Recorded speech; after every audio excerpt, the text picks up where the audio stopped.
Millionaire. We are now on the phone with Katherine Jackson's attorney, Perry Sanders. Thank you so much, Perry, for joining us. The whole world wants to know. Oh, another one of Katherine Jackson's lawyers has been quoted as saying, "We believe Mrs. Jackson has been held against her will." T.J. Jackson, who was the temporary guardian, has been quoted as saying that Katherine Jackson's words were slurred. Her choice of vocabulary, I never heard those used, those phrases. And I think it's you who have suggested that maybe she was trying to speak to her family in code. Perry? No, I didn't suggest that. This is Perry Sanders, and I did not suggest that at all. I wasn't there when that happened. I spoke to Katherine just a little while ago. She sounded absolutely great. She's in a car riding home. I intend to see her tomorrow. She sounded fine. Well, why would this other attorney, who says that she is the attorney for Katherine Jackson, Sandra Rivera, say, quote, "We have reason to believe that Mrs. Jackson has been held against her will"? I have to ask Sandra Rivera that question. The bottom line is that I think this has probably been one gigantic misunderstanding that the domino effect of it has been so fast that on a day-to-day basis, this, very complex family's not been able to get on the same page on a day-to-day basis. Well, Perry, let me ask you this. When they challenged the will, the 5 siblings who challenged it, and now I believe there's 4, said that Katherine had suffered a mini stroke. If somebody suffers a mini stroke, why trek them to another state?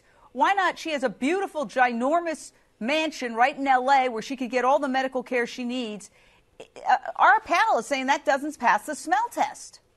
Okay, first of all, to my knowledge, she didn't have any mini stroke. I talked to people that were at the house the day before she left, and multiple people that were. She was doing fine, laughing, cutting up, doing all the same stuff I've seen her do at the house on numerous occasions. She was doing absolutely fine. I told, actually, because I flew out yesterday to Tucson. I met with Jackie, and I met with, not Jackie. I met with Jermaine, and Oh, wow. Can we hear you? Oh, I think we're losing him a little bit.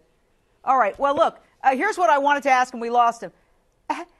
How is it possible, Rob Shooter, that Paris Jackson is tweeting 9 days and counting, so help me God, I will make whoever did this pay. 8 days and counting, something is really off. This isn't like her at all. I want to talk directly to my grandma. On and on. All these tweets. And now, well, it's like nothing to see here. Nothing to see here. Move along.